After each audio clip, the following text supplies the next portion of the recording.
All right, I'm live. Let's make sure I'm live on Instagram. Takes a second. So if you are listening to this on like Spotify or Apple Podcast or on YouTube, just give me a second to make sure everything is working. Perfect. All right, I'm good to go. Happy Tuesday. I always do my podcast recordings on Tuesdays usually. And I just got to start by saying, whew, it feels good to feel like myself again. I'm still a little bit tired because I just haven't been sleeping very well, but my Whoop strap is showing that I'm back in the green, and I'm definitely feeling a little bit better in a lot of my conditioning pieces, which have felt like complete garbage over the last 2 to 3 weeks, just because I felt so tired. Everything fatigues me. I mean, literally, I probably could have been going for a walk and get my heart rate up. Anyways, I actually was reflecting this morning, on my own journey, and this whole year, it was just kind of like one of those weird mornings. I don't know why. I saw that it was October 1st, and I'm like, God, we've only got 3 months left of 2024. And I think about how fast this year has went and how many things have transpired. It just got me thinking about like how we all start the year. Even if you don't set New Year's resolutions, you still have some things in mind of like, this is what went well last year. This is what I would like to change this year. And I felt myself reflecting on a lot of that stuff and wondering if I am truly making the progress that I am. And I feel like I've made so many changes and I'm proud of myself.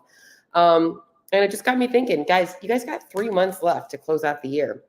And it's really easy to think, I'm just going to wait until the new year to get started. It's funny because that mindset doesn't even pop in my head. And I think it's mostly because my motivation to change has always just like driven me to take action. It's like, this sucks. I want to change it. So I'm going to do this instead, and that's why I thought today's episode would be a good time, a timely episode, because I want to talk a little bit about macro tracking. And I feel like I kind of take a very different approach to what people are used to when it comes to macro tracking. If you're watching me on YouTube, you can see the little finger bunny ears, because I think that it gets overemphasized with the wrong people and underemphasized with the wrong people. I should say the wrong people are underemphasizing it. And it ends up becoming something that people are either obsessed with, burned out with, or overwhelmed by, hands down. So let's just kind of start by talking about what is macro tracking, all right? Because I think people focus on macros as the means for one thing. I want to lose weight, and I've seen people make progress tracking their macros. And it's really not the macros that help them lose weight. And I can go down the rabbit hole of all the basics. I made a post about the basics first. But what exactly is macro tracking? Essentially, all macro tracking is paying attention to the amount of proteins, carbs, and fats you are consuming throughout the day and the sources of the foods that provide them. So essentially, it's kind of like, how do you spend your money? What stores are you spending it at? What are you buying? How much of your money is going towards your rent and your bills? How much of it is going towards vacations and socializing, right? It's the same thing with your macros. What percentage of your calories are being spent on proteins, carbs, and fats? What are the sources of those foods? That's as simple as macro tracking is. And macro tracking can be used for a number of different things or different goals. Primarily, most people right now that I see are using it in a way to lose body fat. They want to lose weight, and they've heard that macro tracking is a great way to do it. You can also use macro tracking, like I am, to increase your weight. I want to build lean muscle. I want to get a little bit bigger. And macronutrients at maintenance calories are also very important to ensure you are getting enough nutrients from each category to optimize your body composition, your hormones, and if you're using the right types of foods, also making sure that you're getting in enough micronutrients as well. So that kind of goes into why we macro track, but I want to explain why more so specifically macros than just calories or just focusing on the types of foods that we're eating, because calories essentially are the main thing that's going to determine your weight. So if you're controlling your calorie intake, you can control your weight. However, macronutrients are going to determine your body composition, along with optimizing energy availability and your overall health. So if I'm just controlling calories, but I don't have the right breakdown of the macronutrients, so like let's just say, for instance, all of my calories come from strawberries, healthy food. All I eat all day is strawberries. I'm gonna be getting a lot of nutrients, probably a lot of fiber from those strawberries, but not enough variety in nutrients, and I'm not gonna be getting enough protein or enough fats, right? If all I'm eating all day is chicken breast, okay, I'm getting enough protein, but I'm not getting enough fats and enough carbohydrates. So macros are really going to help with all of that kinds of stuff, along with your overall health. Micronutrients are going to be found in your macronutrients. So things like whole grains, yes, whole grains, a carbohydrate, are packed full of nutrients. Your proteins are packed full of nutrients. Your fruits and vegetables are packed full of nutrients, and all of them fall into different categories. So we want to make sure that that's why I wanted to explain why you guys are looking at tracking your macronutrients, not just calories, not just focusing on clean eating, AKA I'm just going to eat strawberries and chicken breast all day, because you might not be getting the right amount of things.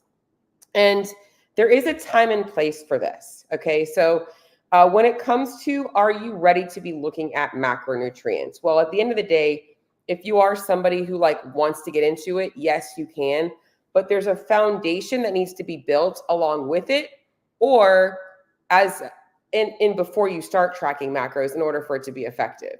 So you really have to understand what it looks like to be eating high quality foods before you're even thinking about specific numbers, like just knowing what it looks like to balance out your plate with some protein, some carbs, some veggies, some fats. Knowing where the foods that maybe fit into multiple categories might also fit in there. That's going to be your things like pizza, sushi, chips, more of the processed foods.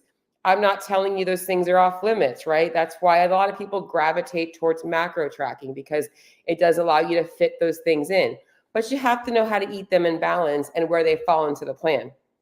Okay, so how do we make macro tracking effective for you? Okay, and I'm going to primarily be looking for those of you guys that are looking to optimize your workouts, because maybe you're not feeling like you're making the progress you wanted to make in the gym, your body's not changing, or you're trying to optimize for weight loss or fat loss.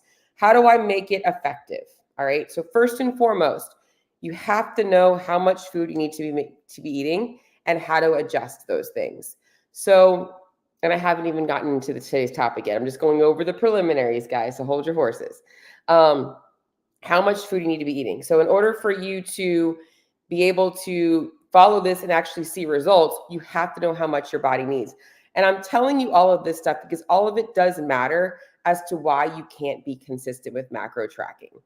Okay, because this stuff, if you don't understand the why, applying it you're not going to understand why it works, right? You're not going to want to put the work in if you don't know why. So I've got to tell you why. All right, so you have to know how much you need to be eating and how to adjust that amount. And I'm not just talking about, is the scale moving the way that I want it to, but also looking at your feedback, like how is your appetite? How is your energy levels? How are your workouts feeling? How is your recovery? How are you building muscle? Those things can help you. How's your, what foods is your body craving? That helps you figure out what we need to be adjusting, not just the scale. Okay, so we need to know what biofeedback looks like, your gut health as well, and how much you need to be eating. You also need to know what categories the foods you like to consume fall into. Okay, so unlike a meal plan, when you're following macro tracking, you don't have to have a meal plan. You get to create one. But that does require you to understand where the foods that you want to consume fit in to each category. If I reach in my refrigerator and I see a pack of ground beef there that's 80-20, I have to know what the nutrition value of that 80-20 beef is. And I'm going to be like, wow, okay, this is a good source of protein, but also has a considerable amount of fat. So I have to know where those foods fit in. All right. If I decide that I would like to have some chocolate after dinner, I have to know what category that food falls into, so I know where it needs to fall into in my meal. Okay. So this is where knowing those categories is important, and not just following a meal plan. It's why I provide a food list, not because it's the only things that my clients can eat, but it gives them an understanding of where to start by looking for those foods. Okay. And then the next thing you need in order to make this effective, and this is the most important one and why I'm going to talk about today, how to get consistent with it, is you need to be committed to weighing and tracking everything you eat. And this is the part that gets people into trouble and makes them overwhelmed and makes them stressed out. Okay. You need to be using a food scale and you need to be tracking everything. Okay. Why? Because I'm going to be honest, 90% of you guys out there are going to underestimate how many calories you're consuming when you're portioning things out. You're going to think it's a tablespoon of peanut butter and it's going to be a tablespoon and a half. You're going to think you used a teaspoon of olive oil and you really used a whole tablespoon. You're going to think it's a half a cup of rice, but it's really 3/4 a cup of rice. So you need to be making sure that you are committed to weighing and tracking your food. And this is the stuff that people have a hard time being consistent with. This is the part that gets them overwhelmed. And that's what we're going to be going into today. So how do you get more consistent with macro tracking? Okay. So here's tip number 1. And this is the most important one. And this is probably going to shock y'all. Okay. Stop focusing on macros. Boom. Done. Step number 1. If you are inconsistent with macro tracking, stop focusing on macros. Let's take that pressure off for 1 second. Now, I know what you're saying. You're thinking, you're telling me I need to get consistent with macros, but now you're telling me not to focus on macros. You are 2 steps ahead of where you're at right now. Okay. So first and foremost, all right, we need to look at the roadblocks that you're facing. Okay. Macro tracking takes time, right? So the first thing we need to get you to do is just to get you tracking your food. Don't focus on any specific numbers just yet. Just focus on getting consistent with actually tracking everything you are consuming.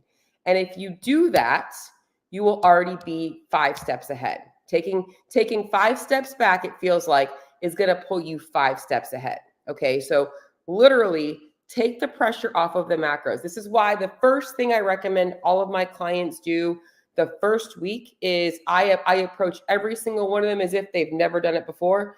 And I'm like, I just want you to track your food and weigh your food. These are some specifics for you in terms of your macronutrients and some guidelines for your food choices. But I want you just tracking, not judging. You're not sitting there trying to figure out how to build meals and this and that. Like, you're literally just tracking your food. Sounds really elementary, right? Okay, so yes, roadblock number 1, it takes time and you're busy. As you're going through your day and you're trying to get into a food tracking habit, you have 2 options, okay? So for most of you guys, I think that what really would help is if you start habit stacking food tracking with eating, okay? So as you are getting ready to eat, you have your phone with you because let's be honest, nobody walks anywhere or goes anywhere without their phone anyways. You've got your phone on you, okay? You're probably going to scroll through Instagram while you're eating or focus on something with work, right? So you have your phone with you anyways, all right? Before you eat it, you track it. If you are brand new to the app and it's like time consuming in that moment for you to try and find the entry and you don't want to do that, the next best thing is to just take a Post-it note, some scrap paper or whatever, have it near your food scale. And for the first week, if you don't have time to track it right then, you are literally writing it down and then you're going into your phone and doing it. And this works really well for those of you guys that are cooking and then you're going to go eat and track. So you're cooking your food, write it down, all the amounts as you're cooking. And then as you're eating, you can go ahead and track your food. It's not that time consuming. Take the time to do that. Fucking close Instagram, okay? Close that shit up. Give yourself 2 seconds to log your food. And as you get better about that, a lot of the same foods will save in your macro tracking app. So a lot of you guys are going to use MyFitnessPal. I use Macros First. Whatever you use, it's going to start to save those things in there, okay?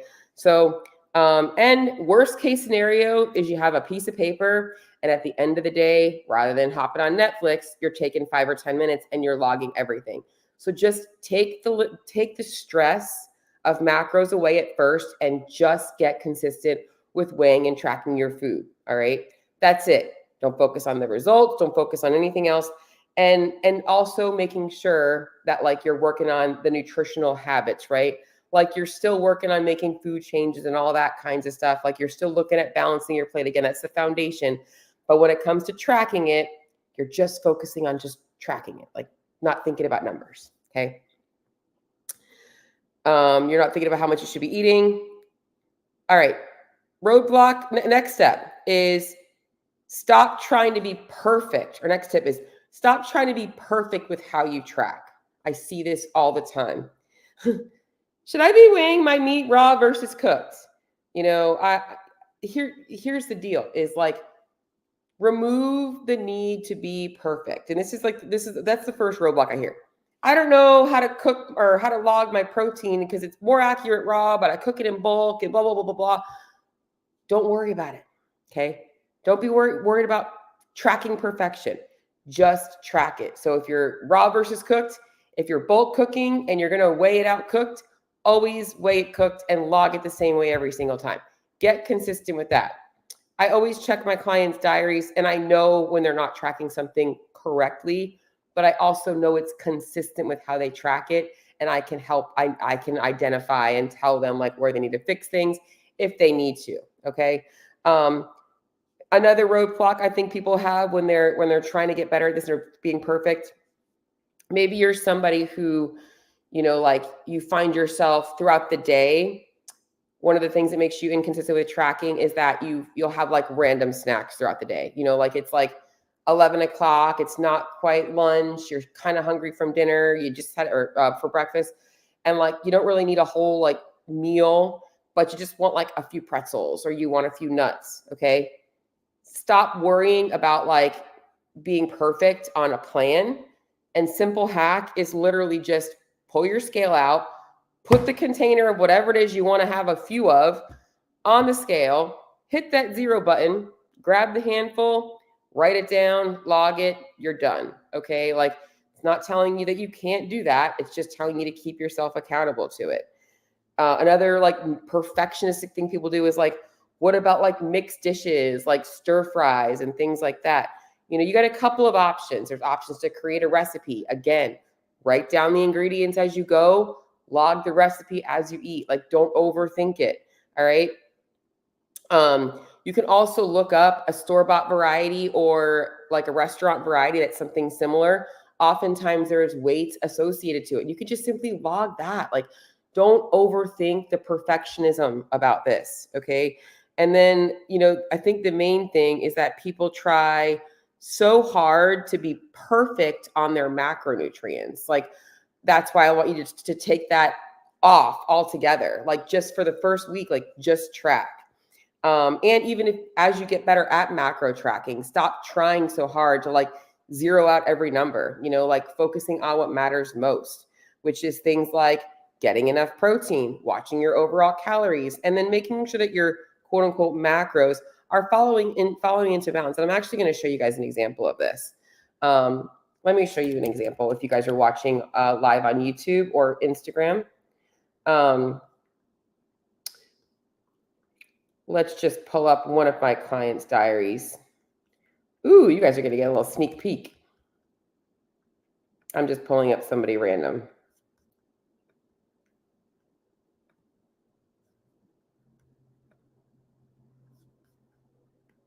Here we go. All right.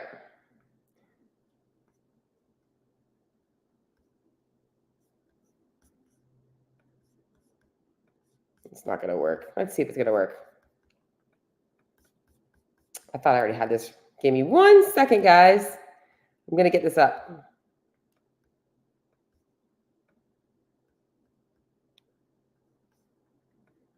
Here we go.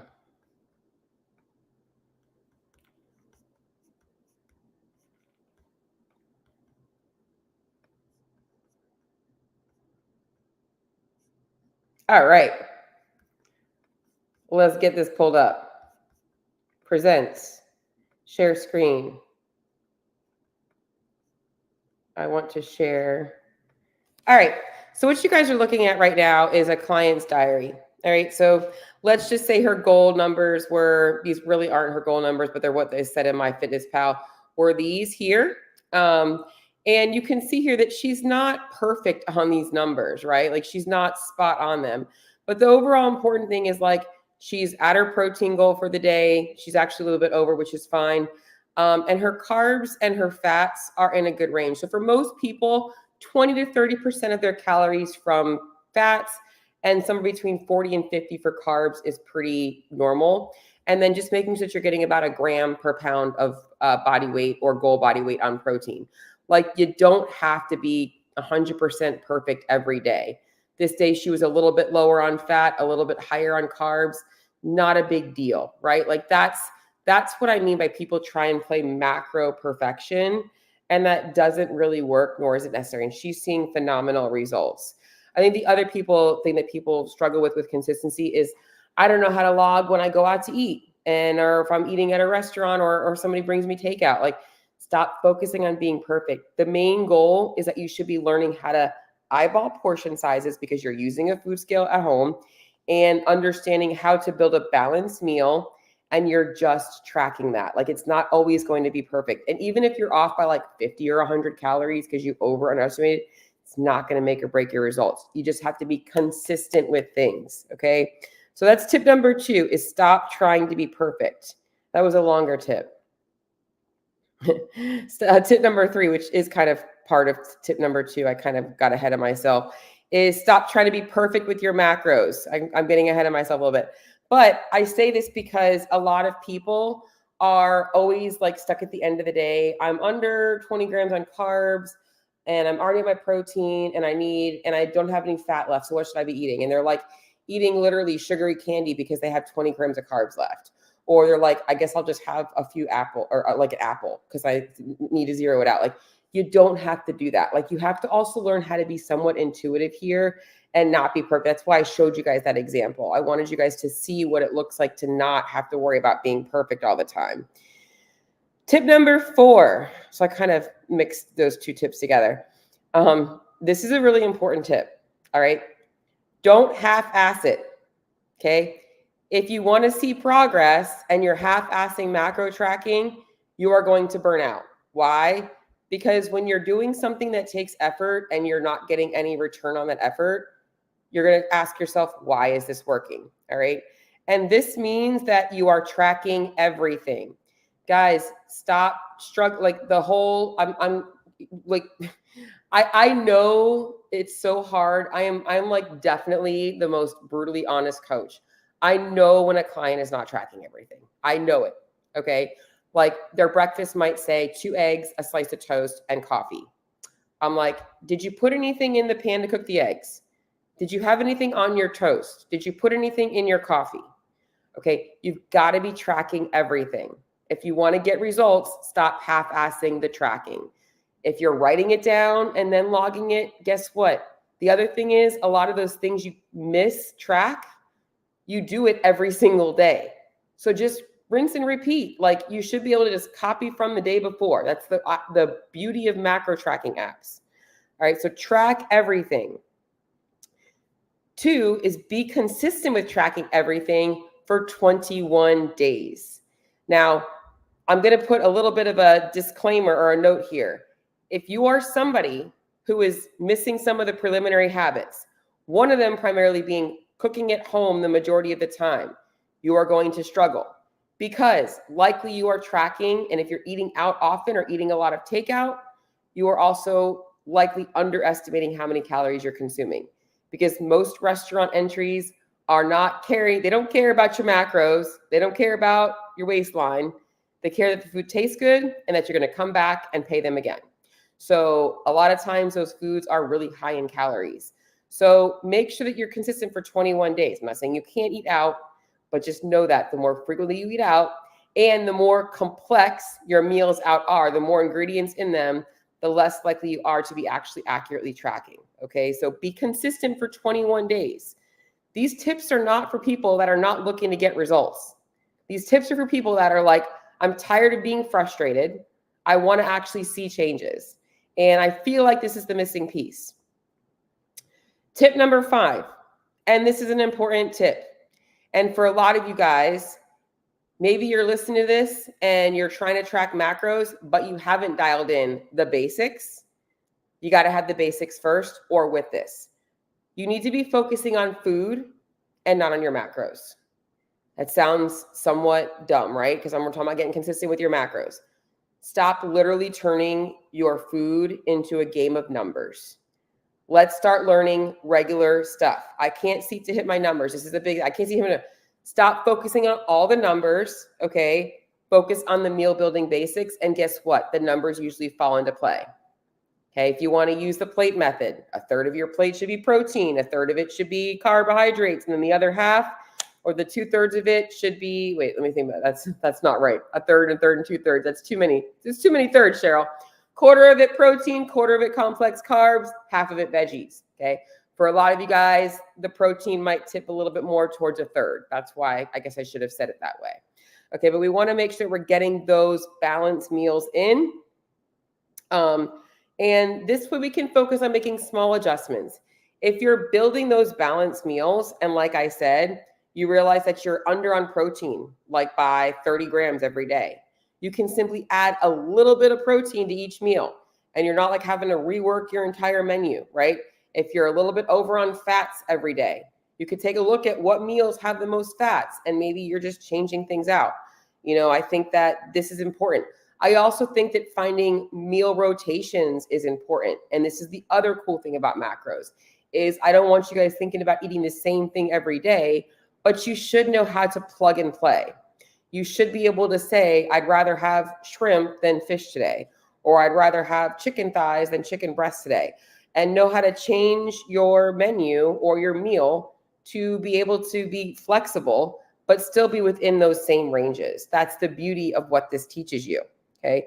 I think the second thing is with focusing on macros and not focusing on the food. That's why I encourage this is like, if you're hungry all the time, guys, one of the biggest reasons why people struggle with, macros is because their macros are entirely too low for them. Okay. So like they don't have the right numbers. And that goes into the first tip that I gave. You got to know how much your body needs. Because if you're freaking hungry all the time, of course, you're not going to want to be consistent. If you're literally running out of calories and macronutrients by 2 p.m., of course, you're not going to be able to be consistent. Okay. If you're hungry all the time, we need to make sure that food quality is dialed in, that you're getting enough volume, because most whole foods are going to be higher in volume, and that you have the right type or the right number of calories and macronutrients on board. And then I think that goes into my final roadblock that I'll see is focusing on foods. Like, what are you eating? Okay. And this is, like I said, this is going back to the basics. If you're doing this, if it fits your macros way, and you're like eating a bunch of processed shit, and I'm saying it like that because I think that I want flexibility, but if literally you're saving all of your carbs for like the snack foods and dessert, you're hungry all the time. You're miserable all the time because you want to have those things. Okay.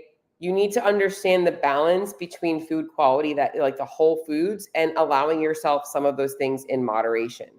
And the more active you are, obviously, the more flexibility you have because you have more calories to work with. So like athletes end up eating a lot more processed foods because they have so many calories they have to get in. People in a fat loss phase might have a little bit less. They have less flexibility. Know your non-negotiables. Allow yourself 1 or 2 things a day that are like just purely for enjoyment, but make sure that you are not just eating a bunch of hyper palatable foods. If you're eating pizza and you're eating chips and Cheez-Its and all these things, you're going to be hungry all the time. And that's why the last thing that I'm going to end on is that macros should really be, the numbers specifics of macros should really be the last step. You want to make sure that you're tracking your food first and foremost. You're getting enough protein. You're building balanced meals, and you're getting your appetite and all of those things under control by focusing on the right types of foods for you based on your lifestyle, based on your preferences. And then the macronutrients are literally what brings it all together. People can get really good results if they've got like 30 pounds plus to lose, by literally switching, like stopping drinking soda, just balancing their plate, cutting out random snacking, right? That stuff plateaus and then they have to do something else. This is kind of how macros works. You can do it in the beginning, which actually obviously saves you a bunch of time, but you still have to navigate all of that stuff first to get to this. So if you want to get more consistent with macro tracking, first and foremost, dial in the foundation. Okay, know what it looks like to build balanced meals, allow yourself some flexibilities. Macro tracking can be a great way to add in flexibility. Okay, I'm going to kind of go over my tips. So tip number 1, stop focusing on the macros. Focus on just eating the right things and keeping track of those things in a diary. Let that be the only thing you focus on. Habit stack, make it convenient. Make sure you have your phone near you when you're eating. Keep a notepad near the scale. Make it easy for you to keep track of things throughout the day. Dial in the foundation, okay? Tip number 2 is you are not going to be perfect with how you track, right? You go out for dinner, it's not going to be always the most accurate entry, but you're minimizing how much you're going out because you're dialing in those basics and you're just tracking to the best of your ability. Tip number 3 was stop trying to be perfect with your macros. You don't have to be a number scientist to see results here. We're talking about ranges and percentages, getting enough protein. Every day might be a little bit different. Tip number 4, don't half-ass it. Because if you half-ass it, you're going to get 0 results and you're going to get frustrated and nobody would be consistent with something that's not working. And then tip number 5 is to focus on food, not your numbers. So that's what I got today. I see a couple of comments in the questions and I just wanted to talk to you guys. Good morning, Miss Holly. And I am so happy for Adam. Yes, carbs are definitely not the enemy. Carbs are friend. I've been looking, you guys remember Finding Nemo when they're like, fish are friends, not food. I've been trying to find a way to like use that for carbs. I'm going to make an Instagram reel, I think, about that. Be creative. But that's what I got, guys. Listen, I talk about this not because I'm like passionate about macros. I'm more so passionate about people understanding how to apply them and how it can really help you guys build a flexible approach to your nutrition, help you guys be more consistent with your nutrition if you use it the right way. And that means you have to learn how to get consistent with it first. So if you guys have any questions, you have you have things that you struggle with yourself personally, you feel like you are ready for kind of taking it to this next step of wanting to learn how to track your macros and be more specific, more dialed in with your nutrition, especially for CrossFitters. This is a great method for those of you guys out there that are struggling with like, every time I go into a fat loss phase, I clean up my diet. I also see my energy tank or my workouts tank. I want you guys to feel really good. Like that's the goal, is that you guys should feel really good chasing your goals. That will make you more motivated to stick to your nutrition while you're trying to reach your goals. So hopefully you guys found this helpful. If you guys need anything, you know where to find me. Instagram, Cheryl Nasso. You can shoot me an email. I will always put my contact in the show notes. But until next time, guys, have a great day.